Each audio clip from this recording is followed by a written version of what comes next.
Prensa con Gustavo Alegret.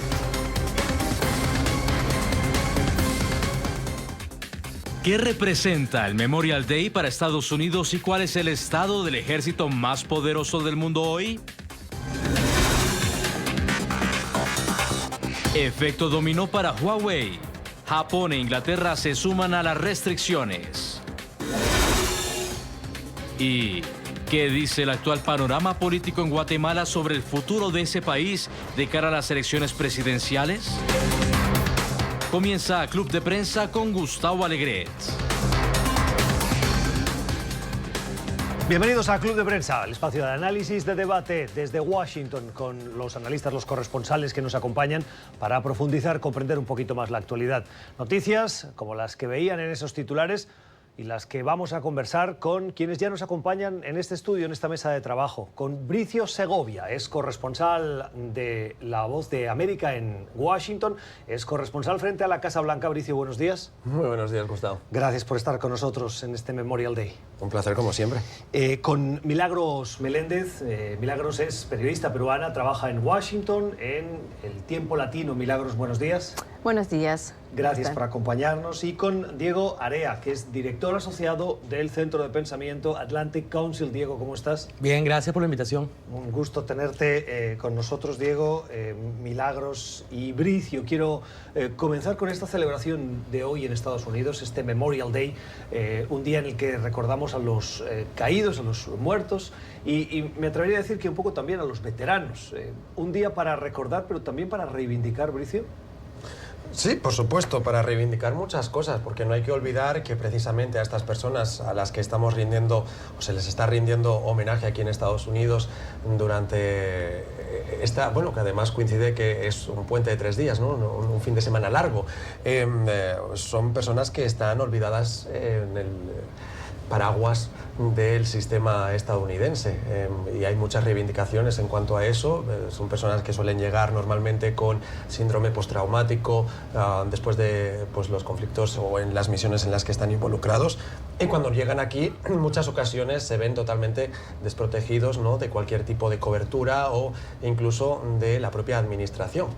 Sí, siguiendo esa línea, ¿no? Recordemos que de los 22 millones de veteranos de guerra que existen y que se han sumado muchos desde las últimas 2 en Afganistán e Irak, en 2016 había un informe que decía que casi 5.900 estaban viviendo en la calle. Y eso que ha sido una mejora, porque los gobiernos han estado implementando medidas para permitir que ellos pudieran integrarse a la sociedad y que no los veamos deambulando, porque en el 2005 la cifra era mucho mayor. O sea, estamos diciendo que en el 2005 era 70% más de lo que vemos ahora. Y también el índice de suicidios y todas las situaciones que merecen, o todas las situaciones que resultan de haber estado en una guerra. Y podríamos ampliar un poquito más sobre, mirando índice de suicidio. Estaba yo observando, haciendo una investigación que dicen que en el 2016, alrededor de 22 de ellos, 22 se quitaron la vida.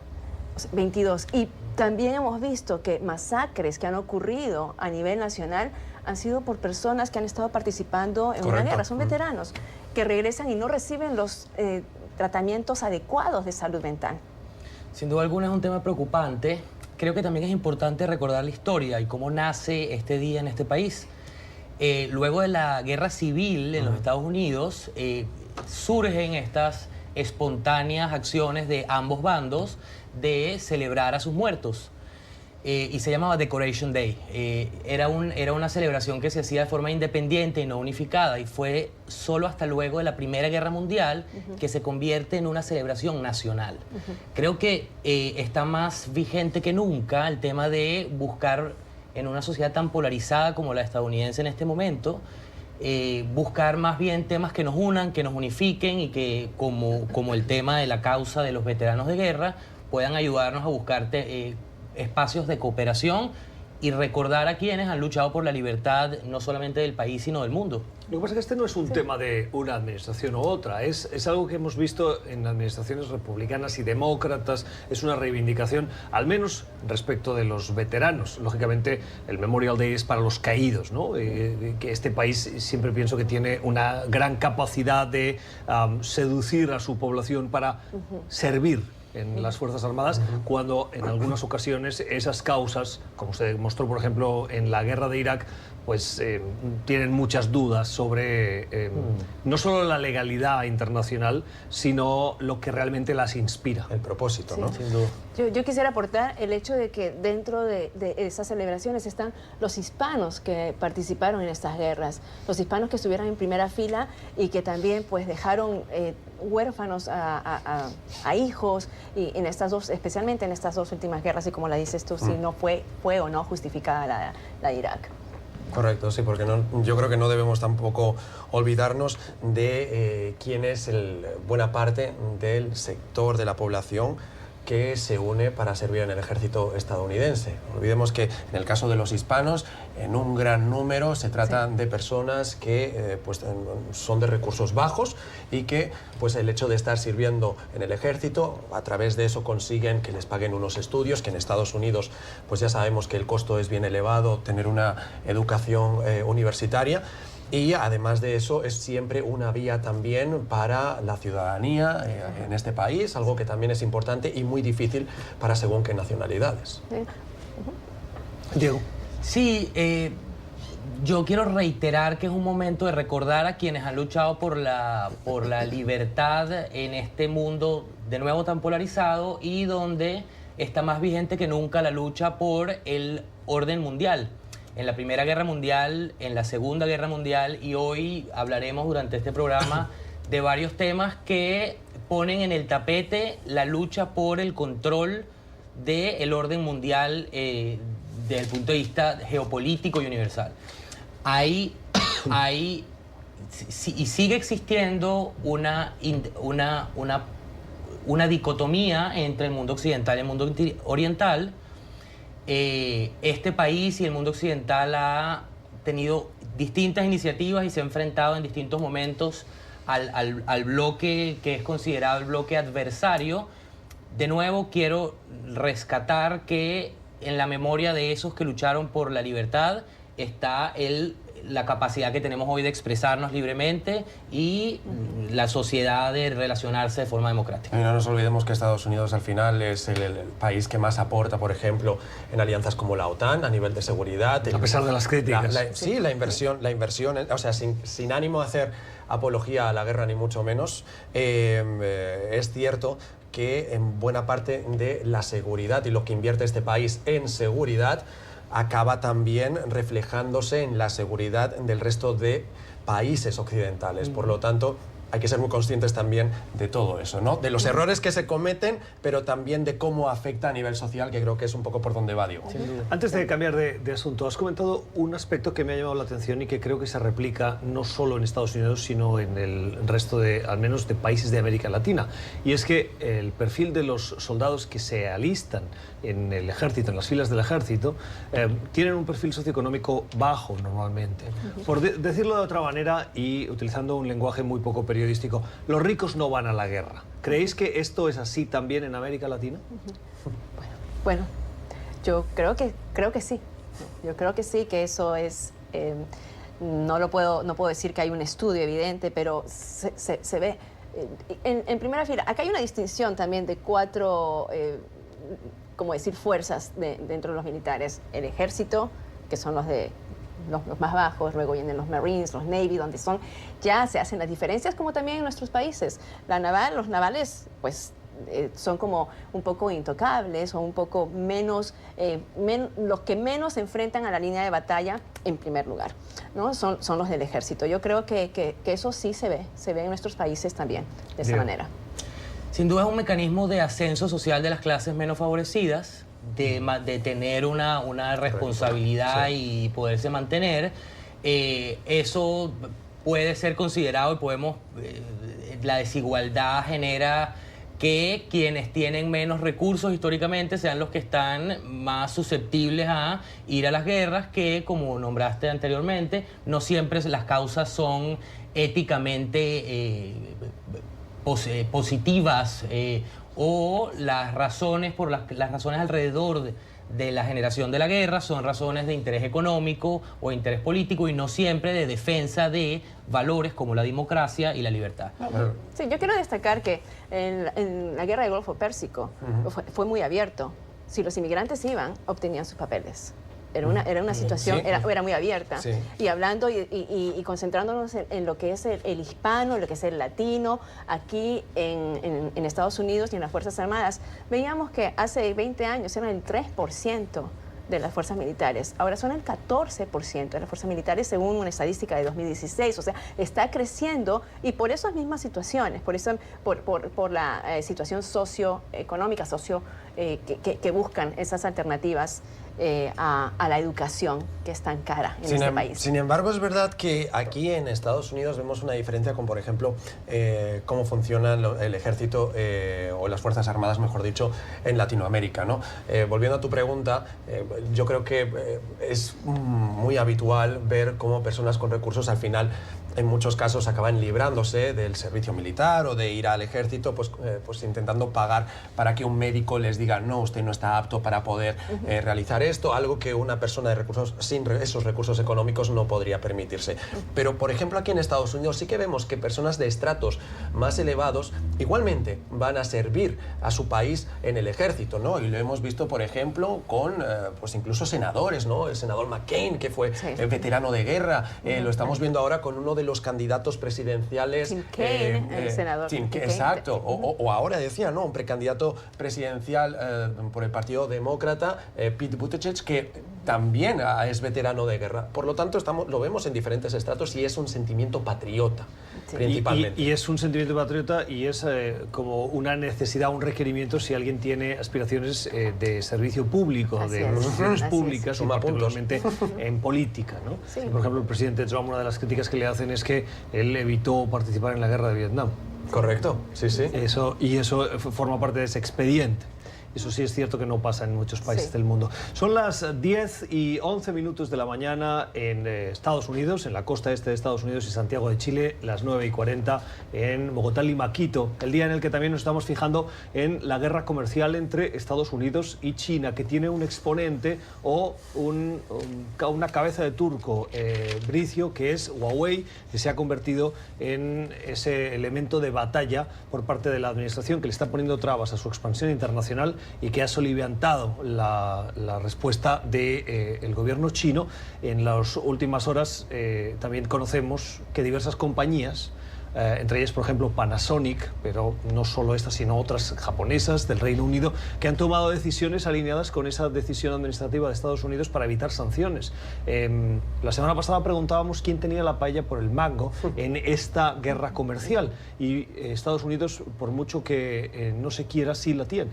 Vamos, si la tiene, y la muestra de ello, yo creo que uno de los movimientos estratégicos ha sido incluir a Huawei en una lista negra, y por lo tanto, para que no se pueda hacer negocios con ellas de alguna manera directa, y Google se ha sumado precisamente a esto, lo cual, imagínate, ¿no?, si al final no puedes tener servicios tan populares como pueden ser Gmail o como pueden ser YouTube, claro, esto al final te resta mucho a la hora de que un usuario diga: me voy a comprar un celular Huawei. Y no olvidemos que Huawei, al fin y al cabo, son unos celulares muy populares en toda Latinoamérica y en España.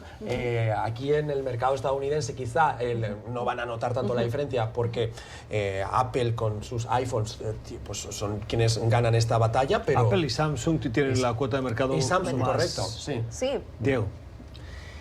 Estoy totalmente de acuerdo con tu afirmación. De nuevo, creo que esto es parte de un conflicto geopolítico, no solo comercial, y además que esto sucede como parte de la ofensiva de Donald Trump en el medio de las negociaciones que no terminan de dar resultados. Él se ha quejado públicamente que el presidente chino está postergando la decisión de bajar las tarifas, esto es un conflicto muy complejo, no solamente tiene que ver con las tarifas que se le ponen a los productos de ambos países, sino el sistema y el modelo económico de ambos países que entran en contradicción y se enfrentan. Esto es un proceso que probablemente termine teniendo humo blanco, pero es un proceso largo. Es importante también destacar Eso es clave. que el conflicto con Huawei no comienza hoy. Esto es un conflicto que ya tiene años, ha sido acusado de espionaje por parte de la administración, fue prohibido la utilización de software y hardware Huawei en los organismos de gobierno. Además de eso, hay una acusación penal contra Huawei por haber violado las sanciones impuestas por la administración a Irán mediante una empresa llamada Skycell.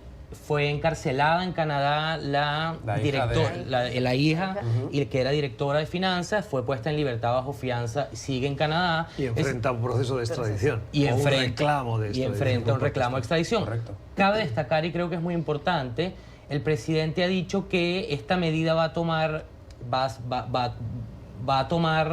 a ser tomada en 90 días. Tiene 90 días para hacerse. Y también ha hecho público que dependiendo del resultado de las negociaciones internas con la China, con el Estado, con el gobierno chino, pudiera relajar esta sanción. Y en ese plazo de 90 días vamos a ver cómo Donald Trump se reúne con su homólogo chino Xi Jinping en el marco del G20 en Osaka, en Japón. Por lo tanto, ahí seguramente tendremos una idea ya más elaborada de hacia dónde va este conflicto con Huawei. Mientras tanto, los millones que tienen el teléfono en mano y los que tienen y que han estado y que no tienen un acceso a un Apple, o como le llaman en Latinoamérica o en Perú, la manzanita. Conocen al Apple como la manzanita. Sí. Mientras tanto, ¿qué es lo que va a pasar con ellos? O sea, es el 73% de las aplicaciones, ¿no? que tienen un teléfono es por Google Play. O sea, no tendrían Google Play, no tendrían Google Maps, no tendrían el acceso a las aplicaciones que son tan necesarias dentro de lo que son los teléfonos inteligentes. Pues lo que está pasando de momento es que hay mercados y proveedores de telefonía móvil que están sacando de sus listas los teléfonos Huawei mientras haya este ambiente de incertidumbre con Huawei, porque lo justifican diciendo, bueno, es que no podemos garantizar a nuestros usuarios que le podamos dar el servicio que le hemos prometido. Sí, ¿no? Ya Japón iba a lanzar un nuevo modelo y ahora, por más que no ha entrado en vigencia todavía la norma, están frenándose por ello. Claro, y aquí entra en juego el elemento del espionaje, no solo con Huawei, sino con lo que se conoce como la tecnología 5G, que es el nuevo o el exponente de velocidad ultra rápida de conexión de celulares a esa nueva tecnología que se está expandiendo por el mundo. Estados Unidos está en una carrera frenética para dotar a sus ciudadanos de esta tecnología, también la Unión Europea y la mayor parte de países desarrollados.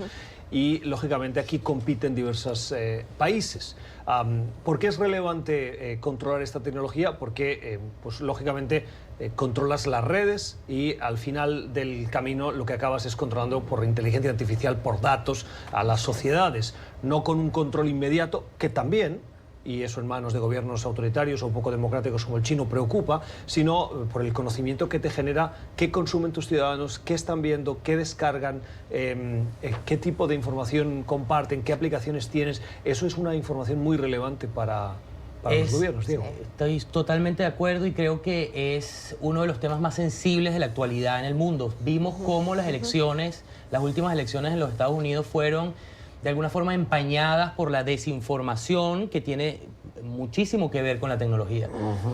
Huawei es una empresa que ha venido de menos a más y sobre todo en el desarrollo de tecnología 5G que se calcula que funciona 100 veces más rápido que la antigua 4G y será reemplazada en los próximos meses.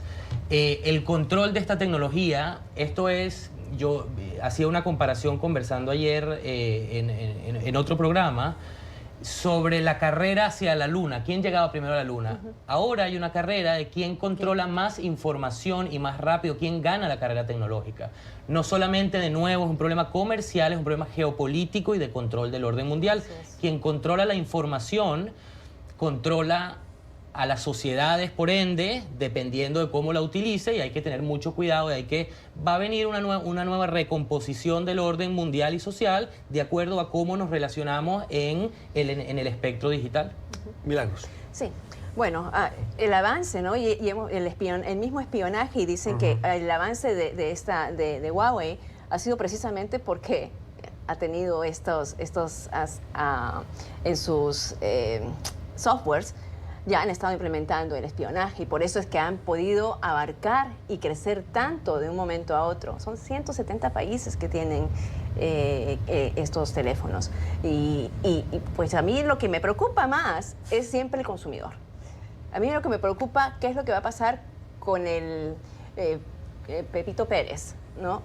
¿Qué opción va a obtener? Pues si un teléfono como este le costaba $30, no va a tener capacidad para pagar unos 200, 300 o 400 de Apple. Cerramos. Mucho más, de hecho. Pero casi Sí, 1000, no. casi 1000. Pero no, 2000, 2000, el último último es 2100, y dependiendo de la capacidad que tenga. de Samsung, el que por se cierto, dobla. salió carísimo, Carísimo. y tuvo Malo. problemas. Y malo, Sí, y malo. no, increíble. Sí. Pero la capacidad que tiene es de una computadora full. Mira, a mí hay un dicho en nuestro país que dice, piensa mal y acertarás. Estoy totalmente de acuerdo con Diego que se trata de una cuestión geopolítica por encima de todas las cosas. Sin embargo, no nos olvidemos que Huawei tiene aspiraciones de convertirse en pues la empresa de telefonía número 1 en el mundo. Actualmente es la número 2, por detrás de Apple. Y no nos olvidemos también que el director ejecutivo de Apple, Tim Cook, lo hemos visto reunido con Donald Trump en el pasado, en diferentes marcos, ¿no? Y dentro de la política del presidente estadounidense de America First, Estados Unidos primero, oye, pues a lo mejor también estamos viendo ahí alguna manera de decir que no se nos disparen los chinos, y mucho menos, además, yo no quiero ni pensar si es cierto que el gobierno chino está ayudando a Huawei con dispositivos y Huawei al gobierno chino con cuestiones de espionaje. Eso es.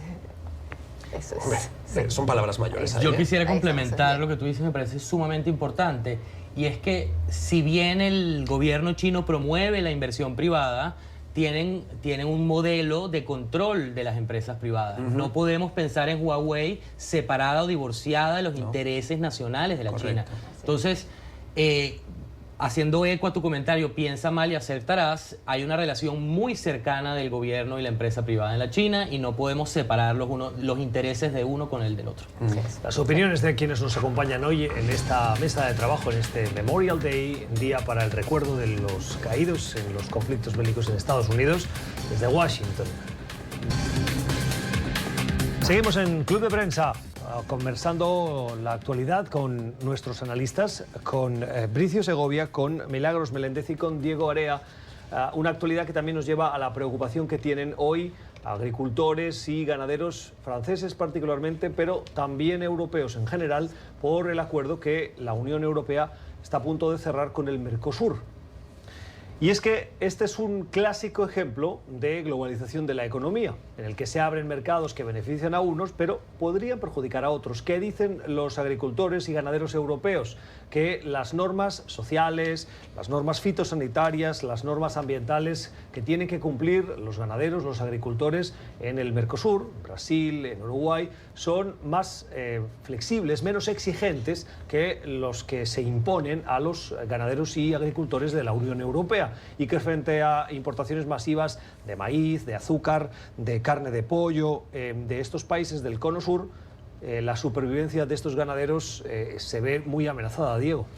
Sin duda, y esto se da además en un momento muy sensible. Ayer cerraron las elecciones al Parlamento Europeo, y además en Francia, sobre todo, en el marco de una crisis de gobernabilidad que acaba de pasar con la crisis de los chalecos amarillos y el aumento de las tarifas de la gasolina, y las protestas que esto ha generado. Esto puede abrir un nuevo espacio de batalla. Como tú mencionabas, forma parte de esta dicotomía y esta lucha entre la globalización de la economía y la nacionalización o la limitación de esto. Sin duda es un reto. Yo creo que no hay que pensar en absolutos, ni una debe imponerse sobre la otra. Deben buscarse mecanismos para que los productores nacionales en Francia y en Europa sean protegidas su producción, y además también hay que seguir fomentando el comercio entre continentes. no es fácil, no puede imponerse alguien sobre el otro, pero sigue siendo un tema muy sensible, sobre todo, como repito, por las elecciones que acaban de terminar del Parlamento Europeo y la crisis que eso puede seguir generando o sumarse a este movimiento de los chalecos amarillos que vimos que además tuvo efectos positivos, es decir, generó reformas, logró el cometido logrando reformas y obligando a la presidencia de Francia a retroceder en sus políticas hacia lo económico. En el fondo es un clásico ejemplo. En Estados Unidos lo hemos visto con las políticas milagros de Donald Trump, con el Tratado de Libre Comercio Transpacífico que se retiró y también con la guerra comercial que ha abierto, que lo que pretende es proteger determinados productos estadounidenses frente a la amenaza de la globalización que acaba deslocalizando, si es que se puede usar así la palabra, trabajos que tienen hoy sede o presencia en Estados Unidos y que se van a entornos o países donde el coste de la mano de obra es mucho más barato. O, para no ir tan lejos, la industria automotriz estadounidense cuenta en gran medida con esos trabajos, ese coste tan bajo en México. Sí. Bien lo has dicho, esto favorece a Mercosur, ¿no? Para Argentina, Paraguay, Uruguay y Chile. O sea, es algo que han estado ellos pidiendo. ¿Y no introduce competitividad en la Unión Europea? Porque si la Unión Europea quiere firmar ese acuerdo, es en el fondo porque quiere sacarle provecho de alguna manera. Por supuesto, de ambas partes, ¿no? Pero esto Mercosur ha estado empujando desde hace mucho tiempo que exista este tratado. Y han estado empujando porque, pues, como lo vemos, o sea, les conviene. Y la Unión Europea también. La producción de carne, bien, la preocupación que tienen los franceses es que si la producción de carne es abajo, tiene menores costos por el hecho de que no pasan por tantas normas de salubridad, no pasan con tantas normativas y no hay leyes que les obliguen a ellos a que puedan subir el costo, ¿no?, de la producción, porque simplemente pues no tienen esas mismas, no se miden de la misma manera como en Francia o en Europa, en las producciones. Sí, preguntabas tú ahora, Gustavo, si realmente no aumenta la competitividad o más bien lo que hace es que pues en Europa, digamos, se suba el listón de alguna manera, ¿no? Más bien debería ser al revés, porque de lo que se están quejando los agricultores europeos es de lo que estaba comentando ahora Milagros, que los estándares de calidad no son tan estrictos fuera de la Unión Europea. Y esto además es algo que hemos visto ya, es un problema recurrente para cualquier persona que trabaja en el sector alimentario en la Unión Europea. Realmente las regulaciones son muy estrictas y cuando las comparas con el de otras regiones u otros países, sale perdiendo el agricultor o el productor europeo. Y por lo tanto es una queja lícita en ese sentido. Cuando se llegue a un acuerdo, si se acaba llegando con el Mercosur, ¿se va a hacer que el Mercosur o los países del Mercosur eleven sus estándares de calidad a los de la Unión Europea? No estoy diciendo que la carne argentina y brasileña sea peor, ni mucho menos que la de los países europeos. Simplemente que los controles por los que tienen que pasar son menores. Eso también representa unos costos para los productores, para los agricultores. Pero visto desde otro punto de vista, yo como consumidor prefiero que haya esos controles porque me garantizan que el acceso a los productos que yo voy a encontrar en un supermercado van a tener mucha más regulación y por lo tanto más seguridad. ¿Cuántos ejemplos hemos visto de afán enriquecedor de compañías que por no cumplir esos estándares de calidad acaban teniendo un problema fitosanitario que afecta a ciudadanos? Claro, pero precisamente como usuario, cuando tú estás en el supermercado y ves, me lo invento, las naranjas me lo invento también, 50 Ya se ve que no compras mucho, ¿no? Esta es la típica pregunta en un debate político. No, lo que pasa es que estamos... O el billete del metro, ¿no? ¿Qué vale el ticket del metro? No, estamos transmitiendo para una audiencia global y en cada país tiene un precio diferente. Pero el uso del dólar nos puede ser un ejemplo. ¿Cuánto vale un kilo de naranjas?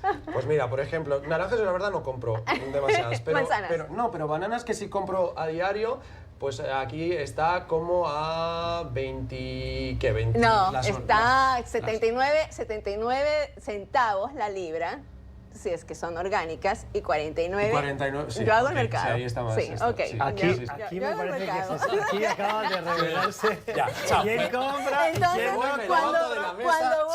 cuando si soy francés y voy a comprar mi carne de res y la veo que está Más barata. en 3 euros la libra. A eso iba ¿no? yo. Si va en 3 euros y luego si veo a la otra que tiene Así, 1 ¿no? euro. No, al contrario. Ah, al revés, más barata, sí, ok.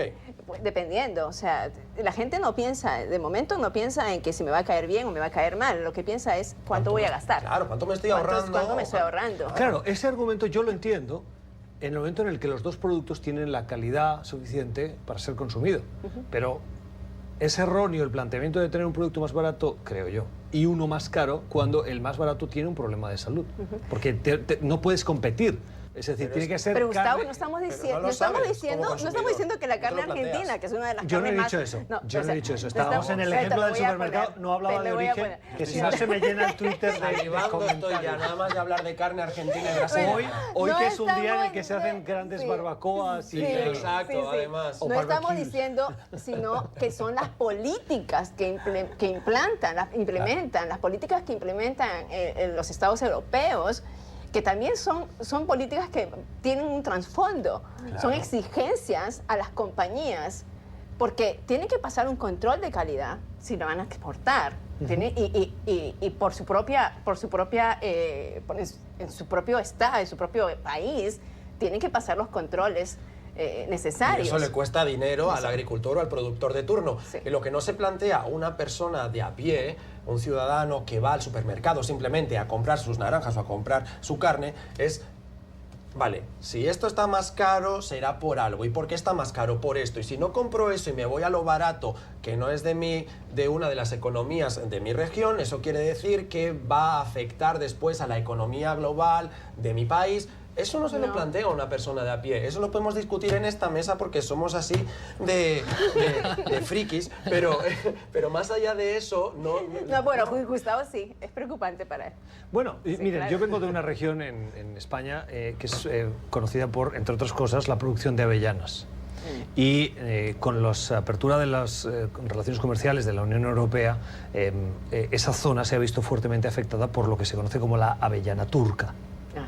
Claro. Yo les aseguro que desde pequeño he comido avellanas y forma parte de una dieta que es la dieta mediterránea, y la llegada de las avellanas turcas cambió el gusto por esa avellana. No porque la gente quisiera más, sino porque realmente pruebas una y la turca tiene un sabor mucho más insípido o no tan fuerte, vamos a dejarlo así, que no la local. Lógicamente yo cuando compro avellanas prefiero pagar un poco más y saber que son de una zona determinada. De tu región. Es muy De la cierto. región. Hay un elemento de economía nacional, probablemente. Prefiero que sea de mi región que no extranjera. Pero aun si no hubiera ese elemento afectivo, la calidad, el sabor de la que yo he tomado toda la vida frente a la otra que es más insípida, hace que hubiese querido igualmente la primera. Sí, yo creo que esto va a seguir siendo un tema polémico en este proceso de globalización mundial. Está el debate de cómo unificas reglas, cómo unificas precios, cómo unificas condiciones. Lo que sucede ahora en el Mercosur va a afectar a lo que sucede en Europa. Lo que está claro es que estamos interconectados. Y el futuro de este acuerdo comercial entre el Mercosur y la Unión Europea descansa en estos nuevos parlamentarios, que de nuevo un tema clave que tendremos que estar analizando en los próximos días es la recomposición del Parlamento Europeo entre quienes piensan que tenemos que tener una economía globalizada y globalizante, a quienes piensan que debemos proteger a los países y a los consumidores nacionales. Mira, Gustavo, si me permites, simplemente para... Brevemente, pero tengo que ir a la para zanjar pausa. el tema, es que ya el 80% de la carne que llega a Europa viene precisamente de estos países del cono sur latinoamericano, con lo cual los productores de carne allí están diciendo, es que si ya es el 80%, una vez retiren los aranceles, ¿en qué vamos a quedarnos los locales? El reto de la globalización económica y de los acuerdos de libre comercio, de esta era de la globalización. Seguimos en Club de Prensa con Bricio Segovia, con Milagros Meléndez y con Diego Area, conversando la actualidad cuando falta menos de un mes para las elecciones en Guatemala, un país en el que 8 millones de ciudadanos están llamados a las urnas, Diego, y la política enfrenta un proceso de incertidumbre, judicialización y los ciudadanos ven cómo los políticos se alejan de la sociedad en general por diversos motivos, entre ellos la corrupción. Así es, hay una crisis, Guatemala está viviendo en este momento una crisis institucional muy importante, de desconfianza en las instituciones, pero además una crisis interna constitucional. Y en el ojo del huracán está la Comisión Internacional contra la Impunidad. Recordemos que en el año 2007 el gobierno de Guatemala fue a las Naciones Unidas a solicitar ayuda porque grupos criminales armados tenían control sobre espacios del país y además grupos de narcotráfico, etc. A partir de aquí se constituyó esta comisión que trabaja directamente con los procuradores guatemaltecos para destapar los escándalos de corrupción y poder llevar justicia y evitar la impunidad en el país. En el marco de esto está el presidente actual, Jimmy Morales, quien una de sus ofertas de campaña fue mantener su buena relación con la comisión, pero inmediatamente que gana, sus familiares son acusados de corrupción, él mismo es acusado de corrupción y expulsa al comisionado de dicha comisión en Guatemala y anuncia además que rompe relaciones, que ya no va a haber relación de su país con la Corte. En el medio de esta tormenta también estamos en una masiva inhabilitación de candidatos para las elecciones que son el mes que viene. Dos de ellas son las candidatas mujeres que tenían la mayor cantidad de popularidad y de intención de voto. Una de ellas, la exfiscal Thelma Aldana, que ha tenido que salir del país y que no puede regresar porque enfrenta ese proceso. Así es. Sí. Ella, además, es muy importante, Thelma Aldana es muy importante porque siendo fiscal acusó al presidente Otto Pérez Molina de corrupción. Eso generó una serie de protestas y concluyó con la renuncia del presidente. A su vez, la candidata Suri Ríos, hija del ex dictador Efraín Ríos, fue inhabilitada para correr a las elecciones. Hay un artículo 185 en la Constitución guatemalteca que reza que quien se haya levantado en armas contra el gobierno institucionalmente constituido o sus familiares no puede ir a las elecciones. Hay una interpretación allí porque la ley dice que mientras está en el ejercicio del poder ningún familiar puede ir a elecciones. El punto clave es, aquí para concluir, que hay un proceso de desinstitucionalización y una crisis institucional en el país que nos lleva a pensar que la violencia va a seguir existiendo, desigualdad y que la estabilidad política de Guatemala está en entredicho en este momento. Sí, ¿no? Y tomando en consideración que en este momento el expresidente Otto Pérez Molina está en prisión, su vicepresidenta también, la población está en incertidumbre, no creyendo a los políticos en este momento. Hay un movimiento, yo conversaba con guatemaltecos que de hecho no pueden votar, los que viven aquí en Estados Unidos no pueden votar, no tienen la doble ciudadanía, no pueden ejercer esa facultad. Y la preocupación que existe de que no existe de que no hay un candidato que los pueda representar. Aquí es votar por el menos peor. Suena horrible la palabra, pero así lo expresan de esa manera. Hay un movimiento semilla que está creciendo pero no se concreta con un candidato fuerte que pueda hacerle, que pueda obtener pues los votos que se necesitan para este 16 de junio. Y además el escenario con el que se queda ahora mismo el país, ¿no?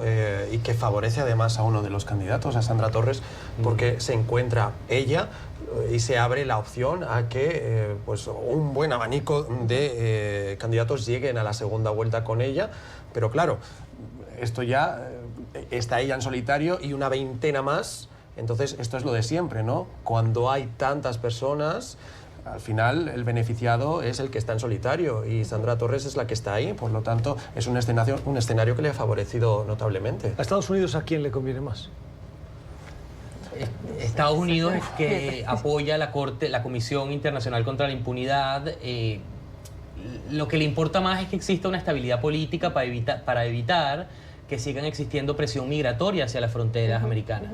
Esto está en contradicción con la decisión que hace pocas semanas tomó la administración de cortar la ayuda a los países de Centroamérica, y sumado a esta crisis política, y que lo que puede generar es violencia porque no hay confianza en las instituciones y no hay resolución democrática de los conflictos que existen en la sociedad. Lo que puede generar es más violencia y más presión migratoria sobre países como los Estados Unidos. Así que para los Estados Unidos las elecciones de Guatemala son un tema a ponerle atención. Hacía la pregunta porque recordaba que la caída de Otto Pérez Molina se produjo en el momento en el que, en el último estadio de lo que le sustentaba, el entonces vicepresidente Joe Biden, hoy candidato demócrata, decidió retirarle su apoyo y se posicionó a favor de la salida de la presidencia de Otto Pérez Molina, lo cual podría haberse leído como una injerencia externa dentro de un problema interno del país, pero en el caso de Guatemala la tutela, la influencia estadounidense es altísima. Sí. Bueno, consideremos que cuando hablábamos de estos fondos que se les daba al triángulo a estos tres países, Honduras, Guatemala y El Salvador, para frenar la migración, para el flujo migratorio, especialmente de familias que llegan indocumentadas, pues Trump está poniendo esa mano dura, y el candidato que asuma la presidencia va a tener, si necesita la conexión con Estados Unidos, va a tener que tomar medidas para frenar la salida de los inmigrantes. Por ahora, el presidente Jimmy Morales como que ha tomado algunas medidas que mantiene como tranquilo al señor Trump, y también, bueno, mirando que en Jerusalén, que cambió lo hizo Estados Unidos, cambió su embajada de Jerusalén, de Israel a Jerusalén. De Tel Aviv a Jerusalén. Sí, todavía lo hizo, también lo hizo Jimmy Morales. Está queriendo como contentar, mantener tranquilo al señor Donald Trump, pero ya se va, ¿no? Y ha tenido la situación que vive el gobierno de Guatemala es bastante difícil. La gente no confía. Está siendo investigado el señor Jimmy Morales. Igual que la corrupción que nosotros vemos en otros países, aquí está afiliada a lo que es el narcotráfico. Se corre mucho dinero, y el narcotráfico es el que domina. El próximo candidato que tenga, el próximo presidente, yo no sé si se puede apartar de lo que son estos movimientos de narcotráfico. ¿No? Y no nos olvidemos, en primer lugar, por qué Estados Unidos está retirando estos fondos a Centroamérica, precisamente porque considera que la corrupción es tal en esta región de América que estos fondos, al final, en vez de acabar y repercutir en el bien de la sociedad de esos países, acaban en los bolsillos de los políticos que incitan a esas actividades corruptas. Última pausa en Club de Prensa y regresamos en la recta final con un par de cuestiones más de esta actualidad informativa que estamos intentando comprender un poquito mejor con los comentarios de nuestros analistas. Ya volvemos. Recta final en Club de Prensa para conversar también sobre el tono, las formas poco diplomáticas del presidente filipino Rodrigo Duterte.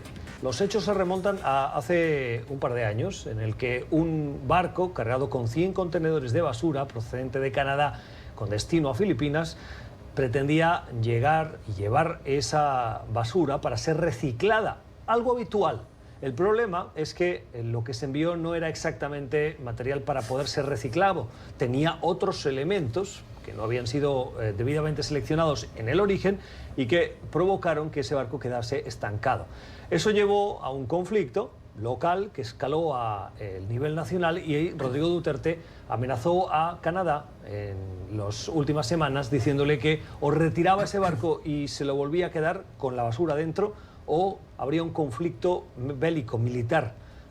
Se han producido conversaciones diplomáticas más suaves y más privadas hasta llegar a la resolución de que Canadá va a recuperar, va a retirar ese barco, y en el fondo Diego lanza un mensaje de que el tono de Rodrigo Duterte se acaba imponiendo frente a un Canadá que tiene unas formas diplomáticas un poquito más suaves. Creo que además la imagen del presidente Trudeau de fomentar el cuidado ambiental y del mundo le da también razón a la decisión de Duterte. Creo que esto fue un conflicto retórico más que diplomático, aunque llamó la atención el presidente filipino a la representación diplomática canadiense en Filipinas. Destaca de nuevo el populismo. Duterte es un presidente que tiene 80% de popularidad en Filipinas, pero también por otro lado está acusado de cometer crímenes extrajudiciales y asesinatos para bajar los índices de delincuencia, ¿no? Y tiene además tiene mayor amenaza en países como la China, con quienes no ha elevado el discurso de esta misma forma. Creo que esto es un mecanismo, de nuevo, un mecanismo de persuasión interna, de ratificación del nacionalismo y de presentarse como un presidente fuerte, pero finalmente no iba a generar mayor... Es una discusión retórica más que diplomática y que iba a llevar realmente a un conflicto bélico entre los dos países. Yo no. Sí. A mí lo que me llama la atención es que estamos viendo que surge y como titular es una guerra por la basura, ¿no?